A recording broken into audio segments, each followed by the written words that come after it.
¿Qué tal?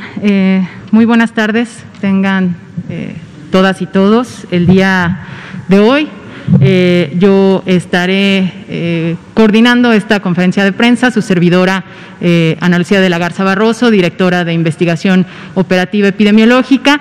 De manera presencial, les saludamos con mucho gusto desde Palacio Nacional para brindar los componentes de información del día de hoy para la pandemia de COVID-19. También tenemos de manera virtual al doctor José Luis Alomía Segarra, director general de Epidemiología, que también nos estará acompañando el día de hoy para brindar la parte del componente de vacunación.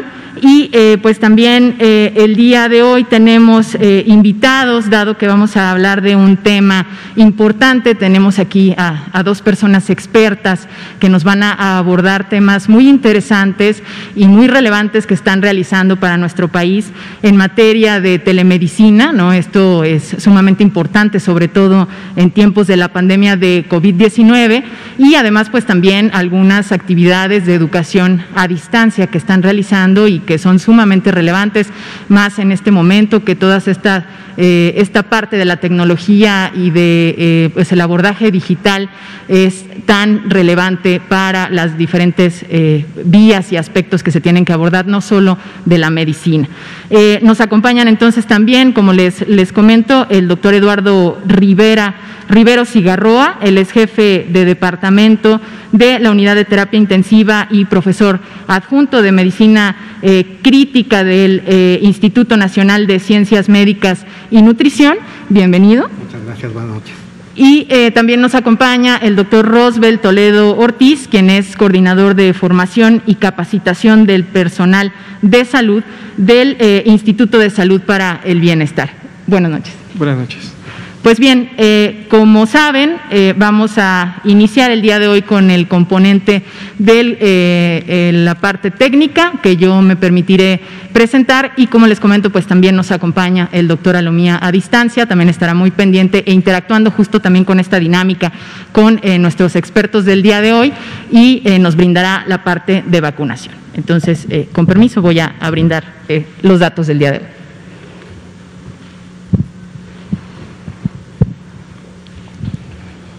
Muchas gracias. Pues bien, como saben, nosotros brindamos día con día la información como parte de esta conferencia de prensa para mantenerles informados e informadas en casa y en todos los sitios en los que nos están visualizando. Esperamos que el día de hoy pues también estén atentos a esta información tan relevante que, como saben, pues presentamos en el marco de lo que está ocurriendo en nuestro país. En esta gráfica, que también ya conocen muy bien y que presentamos en el día a día, podemos observar la parte de los casos incidentes. También se encuentran los casos activos estimados y visualizamos a las personas recuperadas. Estamos visualizando en este momento que continuamos, ¿no?, con una tendencia al descenso. En este sentido, hasta la semana epidemiológica 17 se presenta una disminución del 13%. Ya esto es una semana aparentemente más consecutiva que tenemos con esta disminución. Recordemos que mañana cierra la semana epidemiológica y correspondiente al registro de estos datos, y seguramente pues esperamos mantener esta tendencia al descenso como lo estamos visualizando en este momento. Respecto a los casos estimados, a los que corresponde precisamente esta línea azul, esta gráfica, son ya 2.564.604 los casos estimados en nuestro país que se tienen y que contempla esta gráfica en color azul.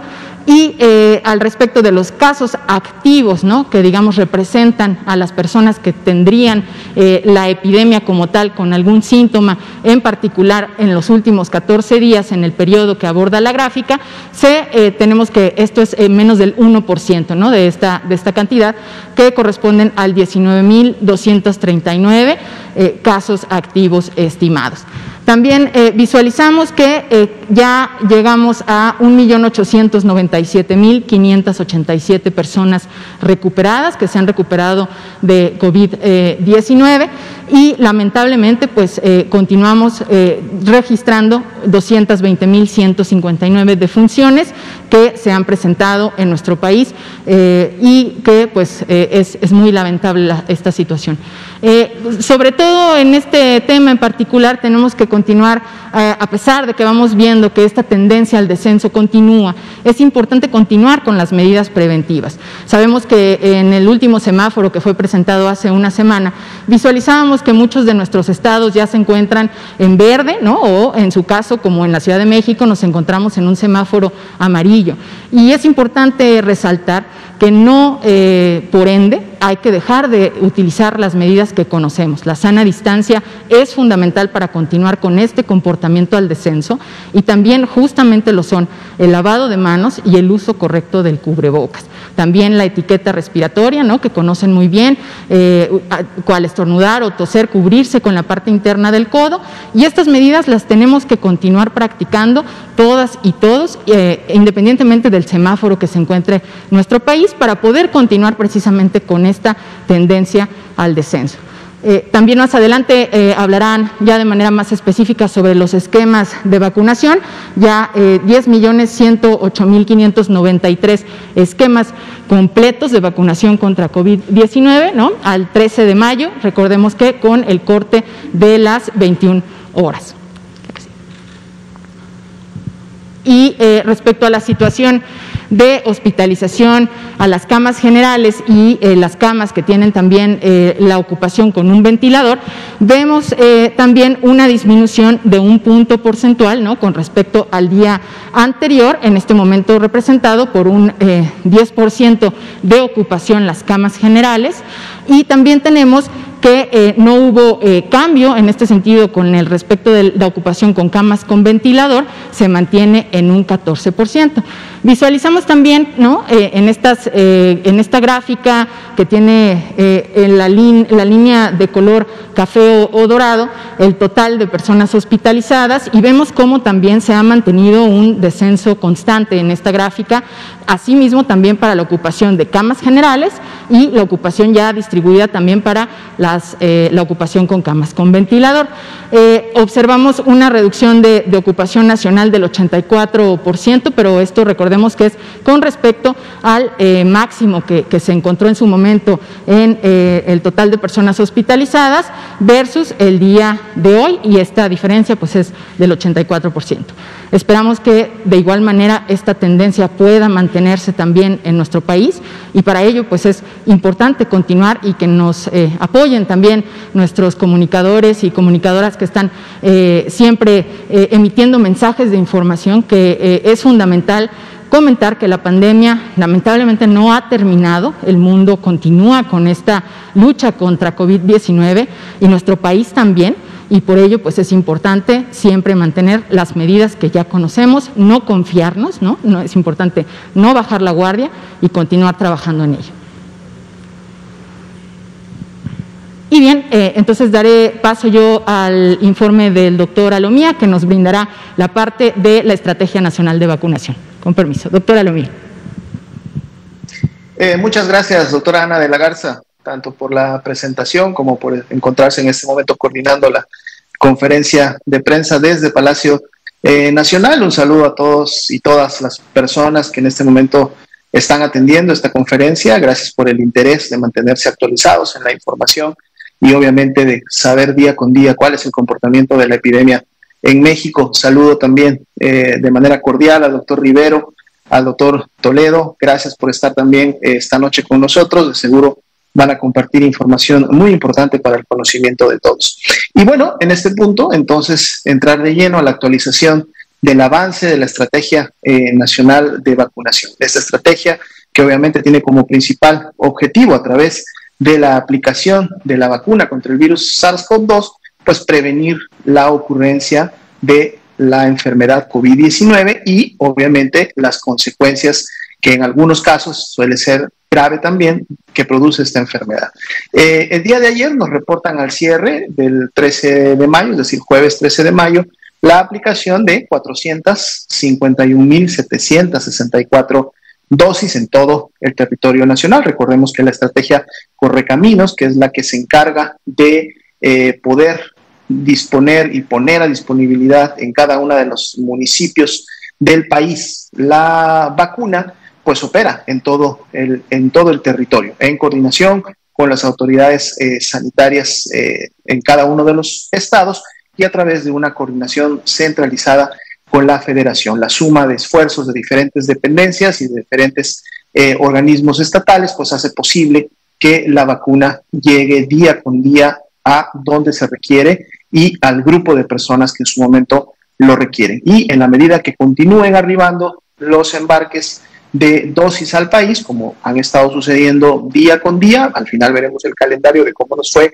esta semana, pues la estrategia obviamente podrá continuar cumpliendo no solamente con el avance de metas, sino también con la cobertura que hasta el momento se ha programado. Si vemos en la siguiente diapositiva, actualizamos entonces también el total de dosis acumuladas que se han aplicado hasta el momento. 22.413.285 son las dosis que ya se han aplicado también en todo el país, y vean ustedes cómo esta curva sí queremos que día con día se incremente, que día con día continúe con esa velocidad de ascenso que ha tenido prácticamente ya desde hace algunos meses, porque esta obviamente representa que también día con día la vacunación sigue avanzando y su cobertura sigue incrementándose en el territorio nacional.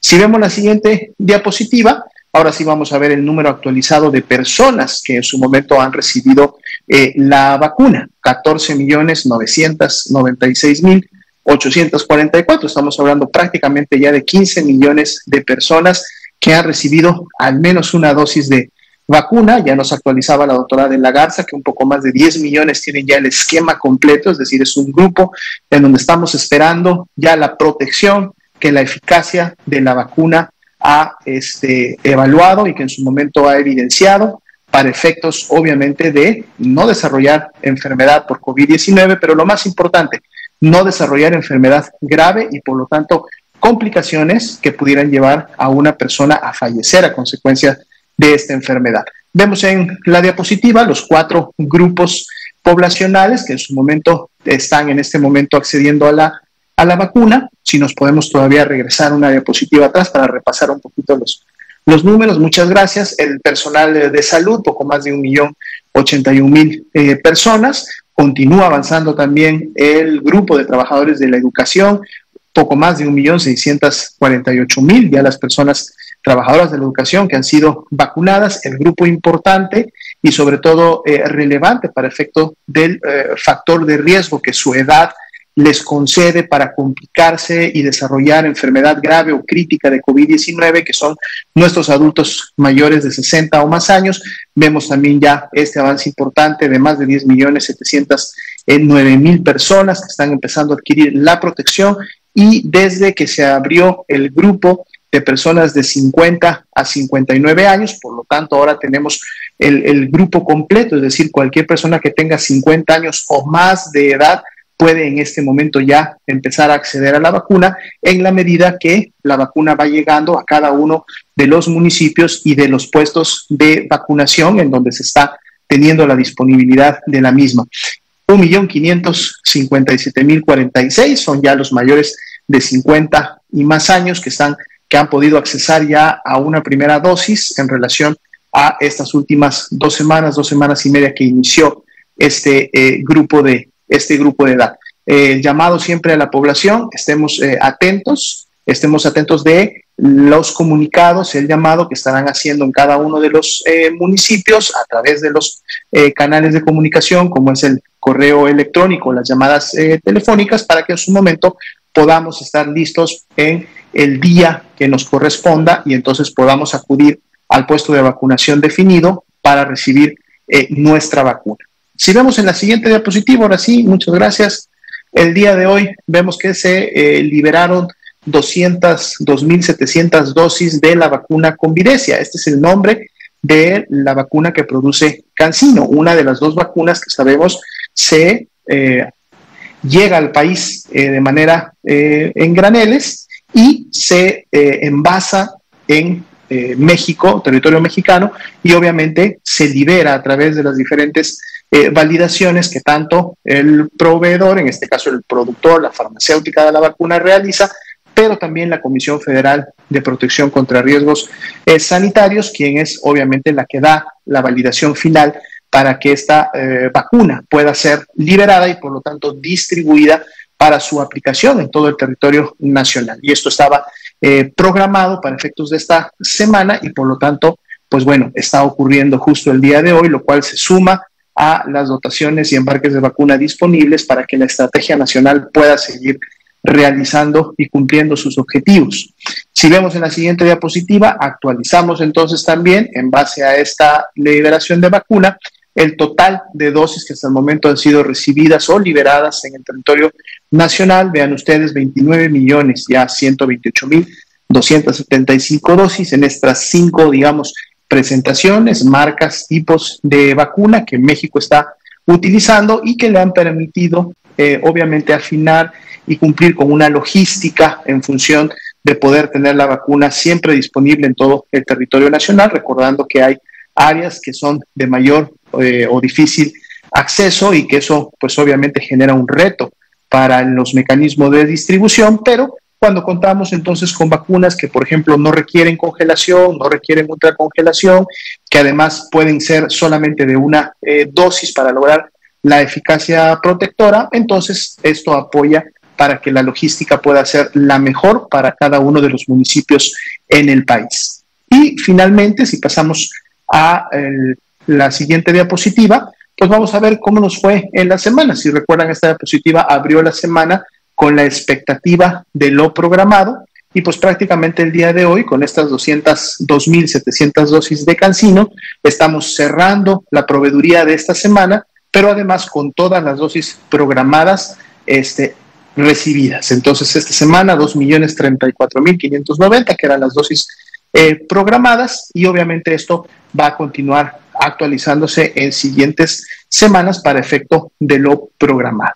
Y ahora sí, ya finalmente en la última diapositiva, recordarles que si ustedes tienen alguna duda en relación a la vacunación, hay un número que está en este momento activo, ustedes en pantalla, 55 36 84 03 70, en donde pueden ustedes comunicarse y resolver dudas que pudieran tener en relación a la Estrategia Nacional de Vacunación, a cada una de las 5 vacunas que en México se tienen disponibles o alguna otra pregunta relacionada a este procedimiento.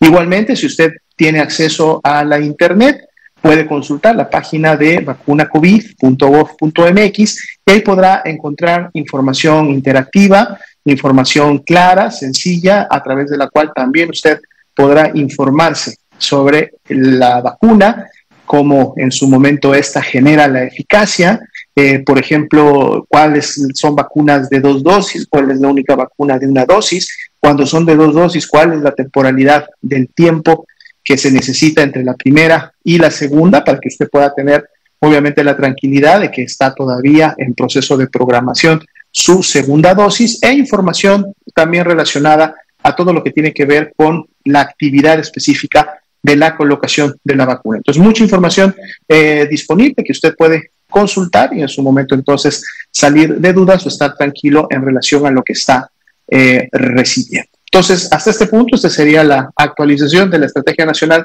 de Vacunación. Volvemos con la doctora Ana de la Garza para continuar con el programa de hoy. Muchas gracias, doctora Lomía, por la actualización de los datos de vacunación.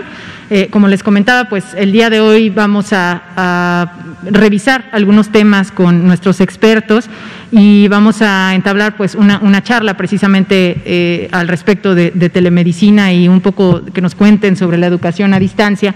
Y pues para no quitar más tiempo a nuestros invitados, le agradecería al doctor Eduardo Rivero Cigarroa, quien repito es jefe de departamento de la Unidad de Terapia Intensiva y profesor adjunto de Medicina Crítica de Nutrición, que nos pueda brindar la presentación que nos preparó para el día de hoy. Doctor, muchas gracias. Doctora La Garza, doctor Toledo, doctora Lomía, muchas gracias, buenas noches por permitirnos estar con ustedes el día de hoy compartiendo alguna serie de conceptos que tenemos sobre lo que es telemedicina y cómo es que nosotros participamos en este proceso tan importante que es mantener la comunicación con la parte de nuestra población a la que nosotros queremos beneficiar, y asimismo cómo interactuamos con el resto de las diferentes instancias de salud a nivel estatal, municipal, de forma tal que podamos extender el rango de atención de cada uno de nuestros pacientes.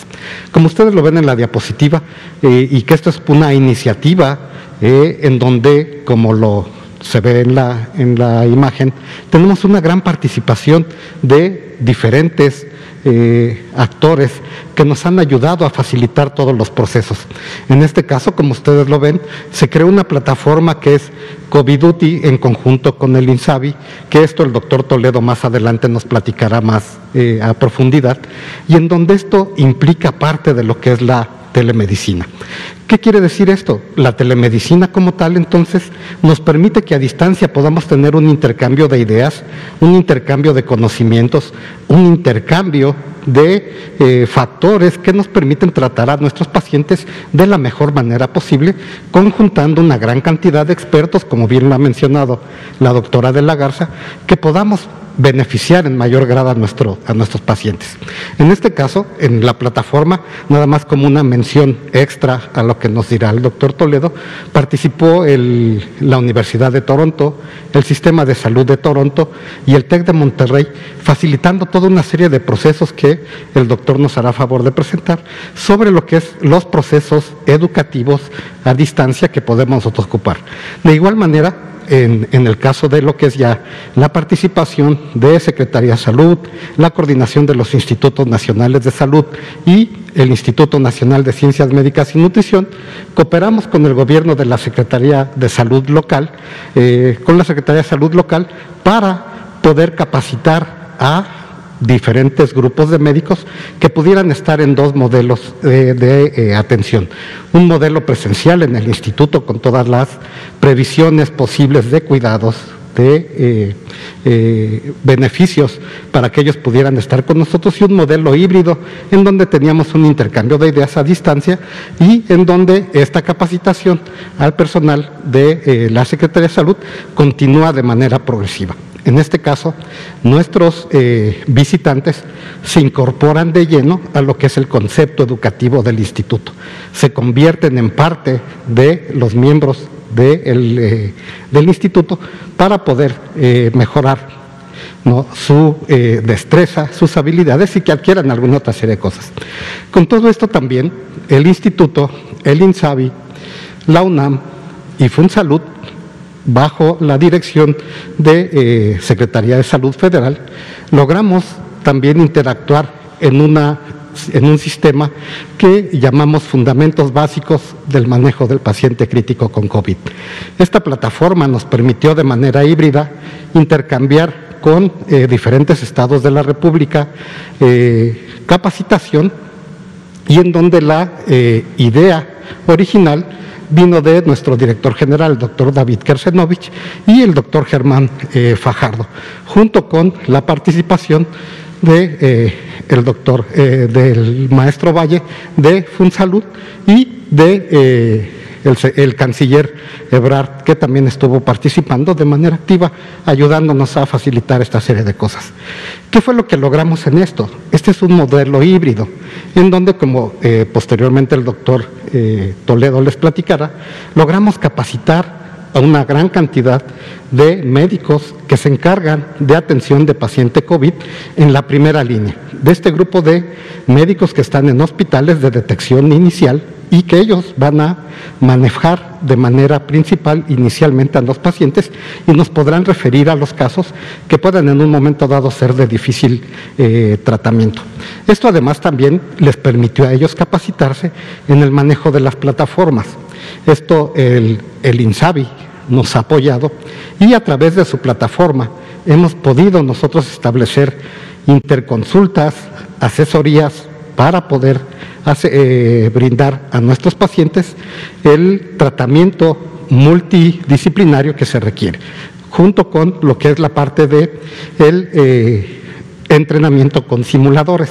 Este entrenamiento con simuladores, que como ustedes lo ven mencionado en la diapositiva, implica esta parte de el poder transmitir en una zona muy controlada con un simulador a tamaño real con capacidad de poder expresar enfermedad, simular una enfermedad grave, en este caso una enfermedad por COVID-19, y en donde esto nos permitió que ellos pudieran entrenarse en el manejo del ventilador, en el manejo de las variables cardíacas que pueden tener este grupo de pacientes, establecer diagnósticos que pueden afectar su función hepática, la función de su riñón y cómo esto poderlo ir mejorando. Todo esto a través de lo que fue todo un sistema de gestión. Recuerden ustedes que gran parte de lo que son los éxitos de la administración se basan en una gestión adecuada. La terapia intensiva, como ustedes saben, es un sistema de gestión de muy alto costo, pero que también requiere de una gran calidad al momento de ejercer los recursos, de un abordaje que nos permita que el paciente pueda recibir de forma adecuada todo esto. Y esto lo hicimos a través de lo que son los diferentes sistemas de la plataforma, en donde tuvimos talleres de simulación presencial, taller de simulación que por medio de educación médica a distancia se mandaba a los diferentes estados, y también talleres presenciales en donde nuestros alumnos pasaban a la unidad de terapia intensiva y todas nuestras áreas convertidas en el instituto a entrenamiento mentoreado.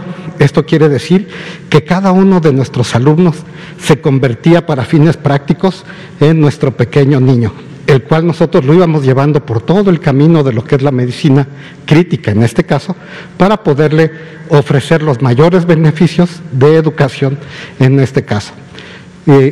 Desde este punto de vista, el hospital ha desarrollado una gran cantidad de estrategias de telemedicina para poder apoyar a nuestro diferente grupo de pacientes en todo el país. ¿Y esto cómo lo hicimos? A través de diferentes plataformas que, como ustedes lo ven, implican consulta de resultados de laboratorio de alta especialidad que pueden ser enviados al instituto, y que esto tiene todo un sistema de gestión que evidentemente no es motivo de la plática del día de hoy, pero que existe para que todos puedan tener acceso a ese sistema, un sistema de teleconsulta en donde nuestros médicos especialistas de cada una de las diferentes áreas van seleccionando qué paciente puede ser sujeto de una teleconsulta a través de una videollamada. La gran ventaja que tenemos ahora es que en muchas partes del país tenemos teléfonos inteligentes, tabletas, un acceso a la red que nos permite tener este intercambio de ideas. Todo esto además guiado hacia COVID-19 y el poder tener a nuestros pacientes bajo un monitoreo estrecho, junto con un aviso que sale directamente desde la Dirección General del Hospital, para que nuestros pacientes tengan la confianza, la solidez de que están siendo atendidos. En la parte del otro lado de la diapositiva ustedes ven varios programas.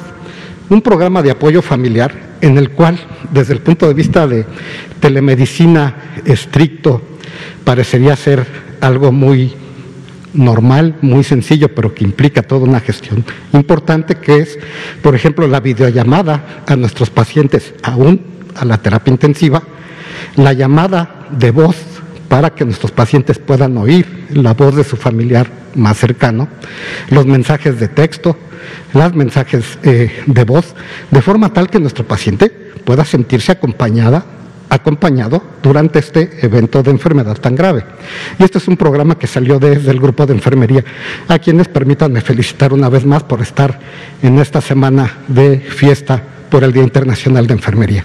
Por otro lado, el programa de seguimiento, en donde nuestros pacientes, al ser detectados en la consulta de urgencias, pasan a lo que es el programa de seguimiento, y esto nos permite poderlos continuar viendo, supervisando día con día. Cada 24 horas los pacientes reciben una llamada para poder estar viendo esto, y lógicamente la rehabilitación. Esta rehabilitación dada a través de lo que es un sistema de rehabilitación por parte de nuestra especialista en rehabilitación física que tenemos en la terapia intensiva. La telemedicina como tal entonces implica una gran interacción entre todos nosotros.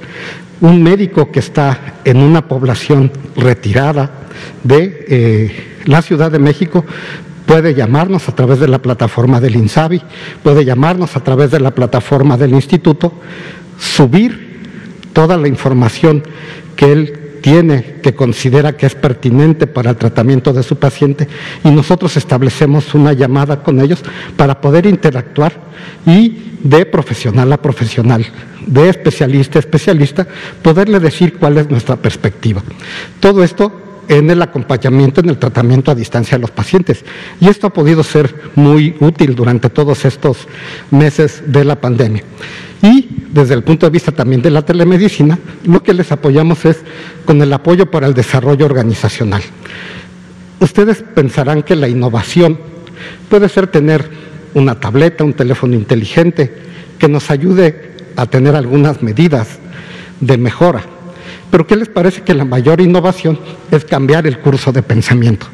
Y eso se logra a través del apoyo para el desarrollo de la organización.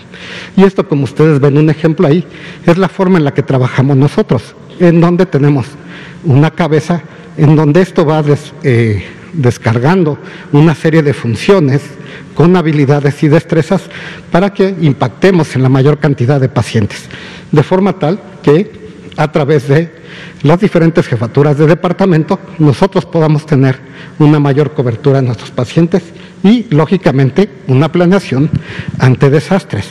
En el instituto tenemos el Departamento de Reacción Hospitalaria ante Desastres, que es la que nos permite establecer toda esta serie de prioridades y de formas de cómo ir mejorando. Con todo esto, les quiero dar a ustedes las gracias por su atención. Doctora de la Garza, muchas gracias por el foro. Muchas gracias. Muchas gracias, doctor Rivero, que es muy interesante, ¿no?, el tema de la telemedicina y de cómo se ha avanzado también en nuestro país en este sentido. Muchas gracias por su presentación. Y daremos entonces paso también al doctor Rosbel Toledo Ortiz para que nos pueda brindar también el tema que nos tiene preparado para el día de hoy. El doctor Rosbel, repito, es coordinador de formación y capacitación del personal de salud del INSABI. Bienvenido, doctor, muchas gracias. Muchas gracias, buenas noches. Agradezco la invitación del doctor Hugo López-Gatell para presentarles y compartirles la experiencia que ha tenido el INSABI en este tema de educación a distancia durante todo el año pasado y actualmente. También a la doctora Ana de la Garza y la presencia del doctor Rivero Cigarro, a quien, por cierto, también, como ya les explicó, participó importantemente junto con el doctor Domínguez Charit en la implementación de esta plataforma, que vamos a ver rápidamente. Bajo el liderazgo del maestro Ferrer, cuando se vino la pandemia el año pasado, nos dimos cuenta que teníamos que ampliar la capacidad de atención a la población.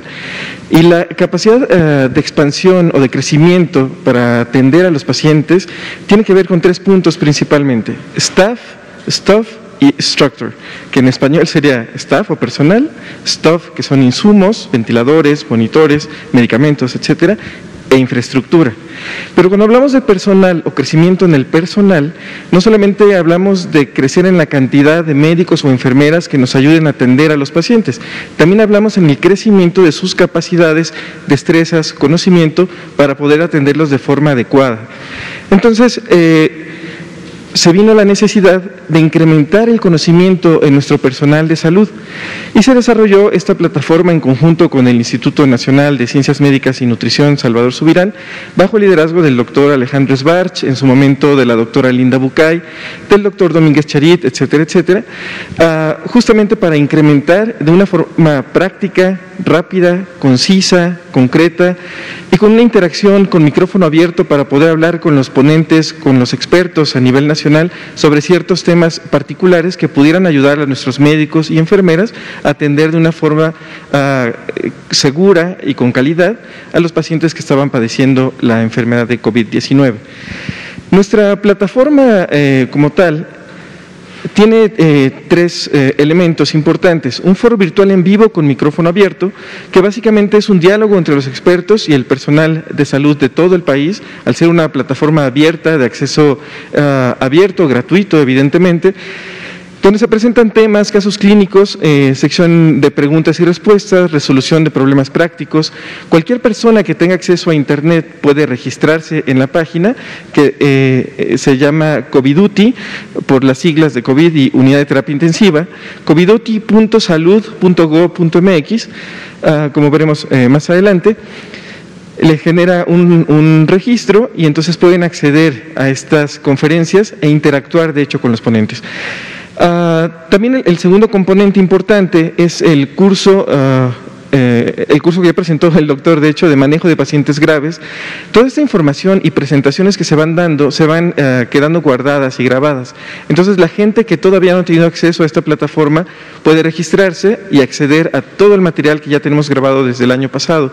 El pasado 7 de abril, de hecho, conmemoramos el primer año de COVIDuti y se hizo un evento justamente conmemorativo al respecto.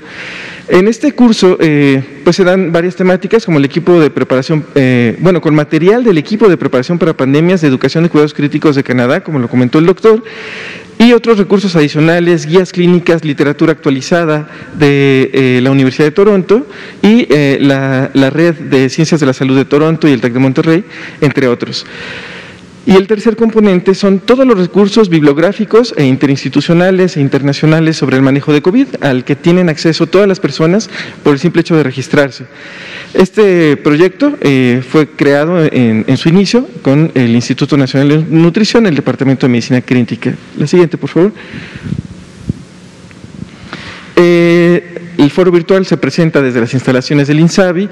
Aquí podemos ver, de hecho, a varios de nuestros colaboradores, el doctor Luis Molina, la maestra Jessica González, que son los que prácticamente conducen e interactúan con nuestros participantes y preparan a nuestros ponentes, generan el temario. Los temas como tal también vienen de lo que necesita la población del personal de salud, temas que ellos nos sugieren preparar para que les podamos exponer, y es una mecánica muy dinámica. También tenemos aquí a la mitad al doctor José Mendoza, que es nuestro psiquiatra. Todos los jueves, de hecho, tenemos prácticamente un programa de salud mental y COVID, que es muy interesante, conviene revisarlo también. La siguiente, por favor. Entonces las sesiones las seguimos dando martes, miércoles y jueves de 5 de la tarde a 7 de la noche.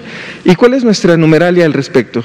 El total de personas o personal de salud registrado en la plataforma hasta el momento son 50,834 hasta esta mañana. Hemos dado hasta 266 sesiones a micrófono abierto hasta el día de ayer y la capacidad de acceso al personal de forma simultánea es de hasta 500 personas, teniendo un total de accesos a las sesiones de hasta 133,000 hasta el momento. Como les digo, este es un entrenamiento abierto dirigido al personal de salud y para todo el país, para todos los estados, en el lugar más recóndito del país, donde haya al menos acceso a Internet, se puede acceder a este. Y esta es la página, coviduti.salud.gov.mx. La siguiente, por favor. Bien, la temática o las grandes áreas de conocimiento para el personal de salud que hemos dado, si podemos darle clic al video, es un pequeño video. De hecho, él es el doctor Guillermo Domínguez Cherit, que impulsó mucho inicialmente el desarrollo de esta plataforma. Hemos dado temáticas desde salud mental, medicina interna, terapia intensiva, salud sexual y reproductiva, salud pública, también temas de enfermería, neumología, prevención de infecciones, imagenología, medicina nuclear, hasta geriatría. Y aquí vemos cómo propiamente, el doctor, que es un referente nacional de la medicina crítica, pues tiene interacción directa con cualquier personal de salud, médico, enfermera, en cualquier parte del país, resolviendo las dudas prácticas que puedan tener. La siguiente, por favor. El tercer componente, entonces, es todo este repertorio bibliográfico importante, actualizado, institucional, intersectorial e internacional, donde los médicos y enfermeras pueden acceder y revisar ciertas temáticas, como también material audiovisual o videos. Para los que no les gusta mucho leer, pueden ver el video. También tarjetas de consulta rápida, manejo de equipo de protección personal. Tenemos una liga de acceso, de hecho, con la Coordinación de Educación en Salud del IMSS, que también tiene una plataforma educativa muy completa, a cargo de la doctora Carolina Ortega, también bajo el liderazgo del maestro Zoe Robledo. Esto se desarrolló de forma simultánea también por todo el sector queríamos generar como tal mucho material para que nuestro personal de salud estuviera bien capacitado por las razones que ya comentamos. La siguiente, por favor. Y agradecer a la gran cantidad de ponentes de diversas instituciones, universidades, Academia Nacional de Medicina, la Universidad Nacional Autónoma de México, del IMSS, del ISSSTE, de Pemex, de Sedena, de todo el sector prácticamente, también del sector privado, del TEC de Monterrey, etcétera, etcétera, que han participado y que han dado su tiempo, su experiencia y su conocimiento a todo nuestro personal de salud de cualquier parte del país. Como les digo, tenemos gente muy comprometida, y agradecer también principalmente a todo el personal que se interesa en su actualización, porque el beneficiado es el personal de salud, el médico y la enfermera, pero el mayormente beneficiado es el paciente. Entonces, esta sería una buena oportunidad para ofrecer una invitación de todo el personal de salud que no ha logrado registrarse, o que no sabía o conocía que existía esta plataforma de Coviduty, a que lo haga, se registre y aproveche todo el material que ya tenemos condensado, se actualice y participe también de manera vivencial, digamos, con los expertos que estamos trayendo al INSABI a presentar. Básicamente, muchísimas gracias. Muchas gracias, doctor, por la presentación. De igual manera, pues yo expreso mi reconocimiento y mi agradecimiento a ambos por todo el trabajo, y a todo el equipo que sin duda, pues todo este desarrollo a distancia y la parte de telemedicina definitivamente es algo nuevo, aunque sabemos que se ha desarrollado prácticamente desde los años 70, ya se empieza a hablar de telemedicina, pues sabemos que aún lo visualizamos como algo nuevo, que evidentemente no lo es, y que pues tiene un gran bagaje de trabajo en nuestro país, y muchas gracias por platicarnos al respecto. La idea justamente de tener aquí a nuestros expertos es también pues mantener una dinámica de que nos platiquen un poco más de este tema, y yo quisiera también pasarle la voz al doctor Alomía para ver si desde su conducto también quisiera externar algún punto que quisiera que nuestros expertos, aprovechando que están el día de hoy aquí con nosotros, pudieran comentarnos. Doctora Alomía, adelante, por favor. Sí, muchas gracias, doctora de la Garza. Definitivamente un tema súper interesante, ¿no? Dado que es una conjunción y una sinergia entre lo que es el expertise, la especialización y el conocimiento médico para temas tan específicos como, por ejemplo, sería la medicina crítica, y obviamente la atención de pacientes en este estado, pero con las tecnologías informáticas y la tecnología en general con la cual pues ahora disponemos, que al fusionarse pueden hacer realidad todo esto que acabamos de ver en la exposición. De hecho, tomó mayor relevancia porque, como se ha mencionado desde el año pasado, para efectos de la respuesta ante la epidemia de COVID-19 en el país, pues uno de los grandes problemas a resolver, y que a su vez representó uno de los grandes retos, se ha dicho constantemente, es la carencia de especialistas y subespecialistas que México tiene en los campos específicos que se requieren para poder dar una atención con suficiente calidad y obviamente con toda la eficiencia a los pacientes graves y los pacientes críticos, y haber articulado este mecanismo a través del cual, usando las tecnologías virtuales, las tecnologías a distancia, el conocimiento puede extenderse y puede multiplicarse y operarse a través de otros niveles, obviamente de profesionales de la salud, pues fue sumamente relevante para poder generar la atención a todos estos pacientes. A lo mejor mi pregunta específica o si pudieran nuestros invitados comentar al respecto, es dado, digamos, pues la evidencia que se tiene del funcionamiento y de lo que esto representó para efectos de la atención a la pandemia, si se está ya considerando que esto va a poder replicarse para otro tipo de intervenciones, otro tipo de atenciones y de enfermedades, y si inclusive esto podría llevar a requerir, obviamente, la adquisición y la inversión de todos aquellos instrumentos tecnológicos que pudieran ser ya de uso diario en las unidades médicas y que obviamente favorecerían a la implementación de este tipo de acciones. Pero justo si esto bajo la experiencia, entonces puede ya convertirse en una nueva modalidad de capacitación continua, en una nueva modalidad de poder tener esta telementoría y esta presencia del personal especializado en las unidades del país. ¿Qué es lo que puede venir más allá del COVID-19? Gracias. Adelante. Sí, en cuanto a educación a distancia, evidentemente todos lo vimos que la pandemia lo que nos dejó es mucho las clases en línea, incluso el trabajo desde casa, y obviamente hay que aprovecharlo para la parte educativa.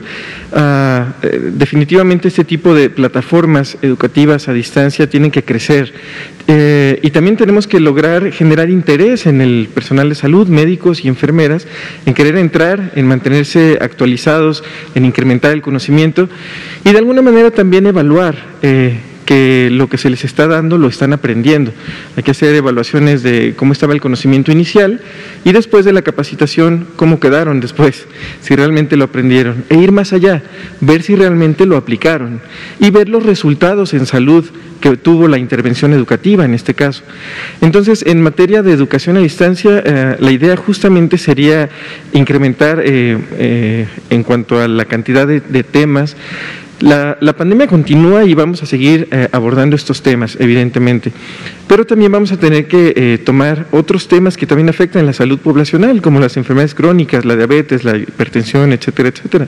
Que nuestro personal de salud aprenda sobre el modelo de salud para el bienestar, por ejemplo, basado en atención primaria a la salud. Eso es lo que sigue, que desde la formación de pregrado y posgrado, nuestro personal médico conozca que es importante controlar a un panel específico poblacional y darle seguimiento para que no se enferme o para que si enferma se recupere lo antes posible e incrementar su nivel de salud. Todo esto puede hacerse a través efectivamente de la educación a distancia. Y en relación a la telemedicina, pues básicamente lo mismo. La telemedicina es llevar, como dice el doctor Alomía, la experiencia, la expertise a distancia, teniendo al médico experto desde su hospital tal vez de segundo o tercer nivel hacia zonas marginadas donde va a ser necesario que dé indicaciones, que conozca los estudios del paciente, etcétera, etcétera. No sé, doctor, si tenga usted algún otro comentario al respecto. Claro. De hecho, le voy a decir que esto para la parte de medicina crítica es relativamente sencillo. ¿Y esto por qué? Porque tecnológicamente utilizamos una alta tecnología. Y esto lo que nos da como consecuencia es que estos monitores que cada uno vemos en las diferentes unidades de terapia intensiva, a través de su cable de internet, de comunicación a la red interna del hospital, nosotros podemos intervenir a través de la red, con el permiso evidentemente de toda la gestión que esto implica, y poder ver el monitor directo del paciente. En el caso, por ejemplo, del instituto, yo puedo ver en mi tableta todas las camas de terapia intensiva con mis monitores de forma simultánea y poder ayudar a mi equipo en caso de que tengan alguna duda, que crean que puedo yo ser útil, evidentemente con el expertise de cada uno de nosotros. Ustedes habrán visto a lo mejor un abordaje inicial en otras áreas como es salud mental, apoyo psicológico, que hizo por ejemplo la gente del ISSSTE, en donde tenían a su robotita que entraba por los diferentes pasillos del hospital a darle apoyo psicológico al grupo médico, al grupo de enfermería que estaba tratando pacientes, y que esto nos ayudó a mantener esa salud mental. Por ahí hay otro antecedente en el Estado de México en donde se montaba un sistema de captación de datos, una tableta con micrófono, con cámara, que permitía que un grupo experto ubicado en la ciudad de Toluca pudiera interactuar con los diferentes municipios del Estado de México, haciendo que el robot entrara al cuarto del paciente, lo revisara, con el micrófono pudiera oír su ventilación, los ruidos de su corazón, y junto con el grupo de tratantes establecer con lo que son el análisis de sus estudios de laboratorio y de gabinete, establecer cuál era el estado de salud y cuál era el mejor tratamiento. Todo esto, como bien dice la doctora de la Garza, implica algo que es cada vez más fácil por las tecnologías con las que contamos y que lógicamente todos los hospitales ahora en estos años lo hemos ido adquiriendo, de forma tal que el mapa en donde podemos ocupar la telemedicina ahora es completo en todas las áreas. ¿Cuál es una de las cosas que sí nosotros le recomendamos? Tiene que ser con un grupo de expertos que puedan estar muy al pendiente del paciente, que puedan interactuar con el grupo tratante en los diferentes hospitales y que esto nos lleve al mejor beneficio de nuestros pacientes. Muchas gracias. Pues yo creo que también es muy interesante, además de cómo para la parte profesional, ¿no?, de salud, ha contribuido de manera fundamental para la capacitación, para poder ahora tener este manejo y mejoramiento de las capacidades del profesional de salud. Pero sin duda creo que lo que nos comentaron, doctor Rivero, al respecto de facilitar también a la comunicación con la familia, con el paciente, es algo que tiene una gran importancia en viviendo un momento tan crítico como lo estamos haciendo en este momento. No sé si nos quiera platicar. Aquí es algo que me da mucho orgullo poderlo platicar y muchos hospitales lo están haciendo, pero el esfuerzo que hace enfermería por estar al pie de la cama con el paciente en la atención no únicamente implica el cuidado del paciente. Ellas son muy conscientes y muy avesadas en el tratamiento de nuestros pacientes. Ellas establecieron en nuestro instituto un programa de comunicación en donde con el uso de una tableta el paciente que está en condiciones de poder ver, de poder interactuar con su familia con la tableta, puede sentir ese afecto, ese apoyo emocional tan importante en una enfermedad que nos obliga en un inicio a estar aislados de todo el mundo. Y esto lo que es muy importante es que además también le da a la familia el confort emocional de que su paciente está en las mejores condiciones, de la mejor forma tratado.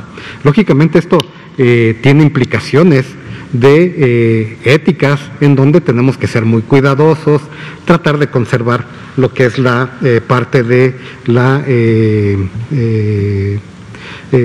los datos de cada uno de nuestros pacientes. Todas estas medidas que nosotros utilizamos están bajo llave en la unidad de terapia intensiva, tenemos horarios para nosotros poder hacer la interacción, de manera tal que no tengamos fuga de datos ni estas cosas, que es algo muy importante también para la atención de nuestros pacientes. Muchas gracias. Un comentario, es curioso que ambos temas sí se relacionan mucho porque la telemedicina de hecho genera mayor acceso a los servicios de salud. Hay personas que necesitan alguna valoración por algún especialista y ese está muy lejos y gracias a la telemedicina de hecho se puede acercar de manera virtual ese experto. Poco a poco las instituciones tenemos que ir migrando, poco a poco y de forma paulatina, hacia estos modelos de valoración de pacientes a distancia, también seleccionar específicamente cuáles son las patologías o el momento de seguimiento que se puede aprovechar la tecnología. Y también esto ayuda de hecho a liberar espacios tal vez de consulta externa, que ustedes recuerdan que normalmente pueden estar saturados los servicios. Con la telemedicina a lo mejor el paciente no tiene que ir, se libera un espacio para otro paciente que sí lo requiere y eso también incrementa el acceso a los servicios.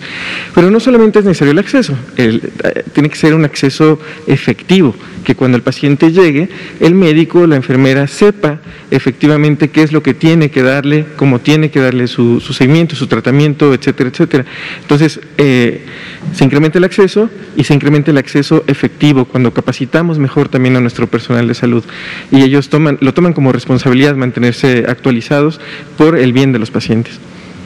Siendo la medicina, como dicen algunas consejas universales, la más humana de las ciencias, esto implica la interacción persona a persona y esto también implica esa responsabilidad. En el caso del instituto, como bien lo menciona el doctor Toledo, se ha ido capacitando al grupo de especialistas para que analicen los casos que afectan a nuestros pacientes, cuáles pueden ser sujetos de tener una consulta a través de telemedicina y cuáles pacientitos tienen que estar con nosotros de manera física para que puedan ser sujetos a todo lo que es una revisión profesional de su enfermedad. Muchas gracias. Pues se nos va el tiempo muy rápido cuando hablamos de temas tan interesantes. La verdad es que nos da mucho gusto tener a nuestros expertos el día de hoy y aprovecharemos justo para brindar algunas preguntas. Todavía tenemos tiempo para nuestras compañeras y compañeros reporteros. Si les parece, voy a dar la palabra aquí a nuestra compañera Liliana y después de este lado pasaremos a alguna otra. Gracias. Buenas noches. Liliana Noble de Pulso Saludable. Me gustaría preguntarle tanto al doctor Eduardo Rivero como al doctor Rosbel Toledo si este tipo de modelos de atención sería el inicio de una guía de prácticas clínicas a seguir que compartirían, de las ya existentes, que compartirían en el resto del país, y si este tipo de modelo de atención si tienen las mejores prácticas ya detectadas y estas también las compartirían al resto del país y si lo tienen pensado así, ¿cómo lo harían? Y si da oportunidad, una segunda pregunta para el doctor Alomía. Gracias. Gracias, por supuesto. Realmente, como platicábamos al inicio, esto es un modelo de gestión, en donde la gestión, la mejor forma de obtener el mayor éxito es teniendo un proceso muy claro, muy definido, y en donde las guías de práctica clínica juegan un papel fundamental, en donde estas nos van a marcar todo lo que es el sistema, cómo se conforma, cómo se ejecuta, cómo se miden los resultados y cómo se retroalimenta para que pueda tener el mejor desempeño. Esto requiere de las guías que se están trabajando. Estamos trabajando en el instituto y estamos viendo lo de la asesoría por parte de CENDETEC, que es quien nos ayuda con la parte de las guías para poder establecer un patrón de cómo desarrollar esta guía y que sea muy útil para todos. Creemos que es muy bueno, que es muy útil, pero requerimos también de tener un sistema. Tenemos que tener la guía de Secretaría de Salud que nos permita establecer bien el conducto por el cual hacerlo de forma segura y con todo esto interactuar para llevarlo al campo en donde el doctor Toledo es el experto, que es la educación, además a distancia, que eso implica también una serie de beneficios para el país. Muchas gracias. Sí, correcto. Efectivamente hay que también formar a nuestro personal médico y de enfermería en temas de telemedicina como tal.